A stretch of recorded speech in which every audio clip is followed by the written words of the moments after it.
So I was born in North Carolina, but when I was 4 years old, my dad made kind of a radical decision to move my mom and my six siblings to upstate New York, kind of to the middle of nowhere. We moved to 180 acres of just farmland. Nothing was there, so my dad ended up building a small log cabin that we lived in, and his idea was to kind of live off the land. So we lived there with no running water or no electricity. My parents were always very devout Christians, but we became involved with an ultra-conservative group of Christians when we moved there. And so my introduction to Jesus Christ and Christianity was marked with hypocrisy and judgment and things that were definitely very confusing to me. I was never the obedient child. I just was always pushing the envelope, always asking why, and always wanted to be heard. So I grew up with my mom kind of using God as a way to frighten me into obedience. And she used to have this little saying where she would say, God has a really big hammer that he's going to use to discipline you with. And I always remember being kind of confused about that because I thought that God was this loving father, but he was always sort of portrayed to me as an angry man.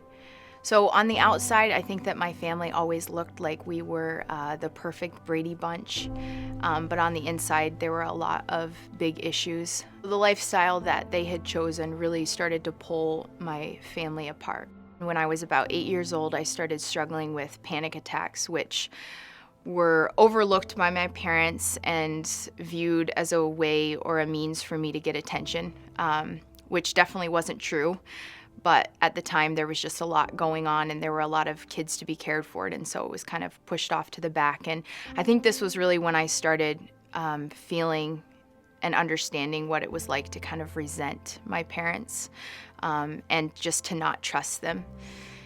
I remember my mom had this really old Yamaha guitar, and my favorite thing was to take it and to sneak into the attic. My mom had an old hymnal, and I would just sit and play, and I remember always feeling the presence of the Lord with me during those times. And so I felt like we had been abandoned or that I had been abandoned by God. But in those moments, it was like I experienced something so unique and special with the Lord. So when I was 14 years old, we finally moved off of the homestead and into a more normal lifestyle. So at 17, I asked if I could go and attend a local Bible college, and the answer was no. During that time, my parents didn't really agree with women going to college or having careers of their own.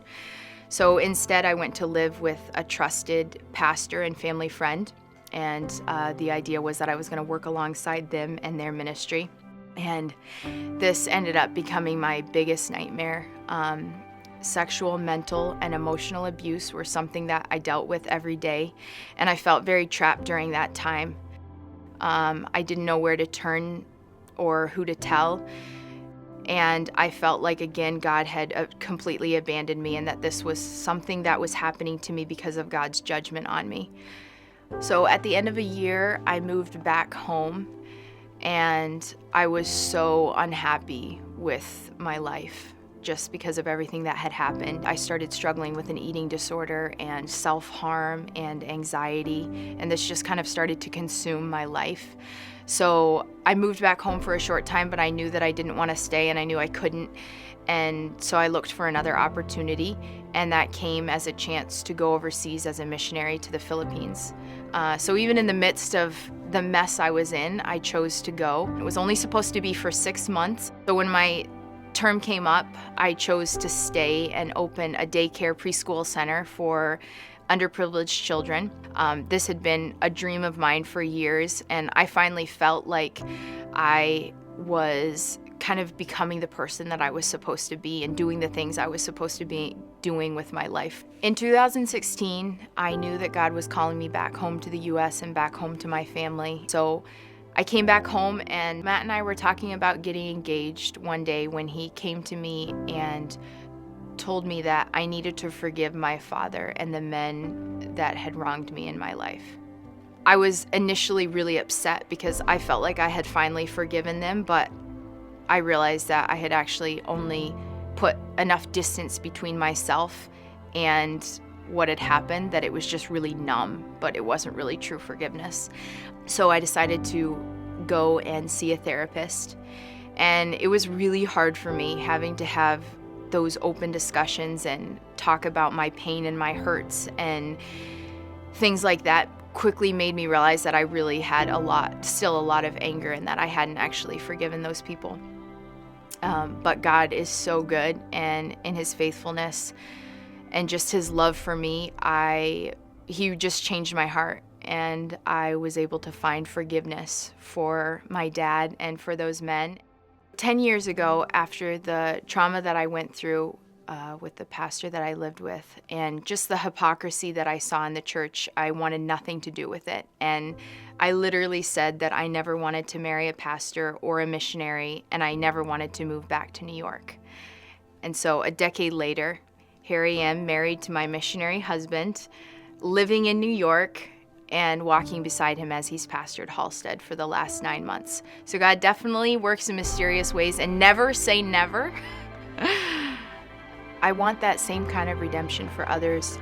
I think that for a long time, I thought that I was way past restoration or anything, that I was just too far gone. I really thought that where I was where I was going to stay, just in my hopelessness and in my anger and in my bitterness and resentment. And yet God opened my heart and healed me. And it doesn't mean that all of those pains and wounds just immediately disappear. It's definitely a process. But in the midst of that, God's right there walking beside you. So no matter where you are today, God is there, and he wants to step down and be a part of your story and be a part of your restoration. I never thought that I wanted to really be involved in church again, at least not that involved. Maybe go to church, but just kind of walk out the door again. And being heavily involved at Bridgewater and in the community is just such a picture of God's goodness to me, and giving me the desire to want to be back in church and back in community, and to realize that everyone operates from wounds in our past or pains that we've experienced as well, and to recognize that we are all humans and that we are all going to make mistakes, but that there's always that forgiveness in Christ. My name is Olivia, and I am here to make more and better disciples of Jesus Christ.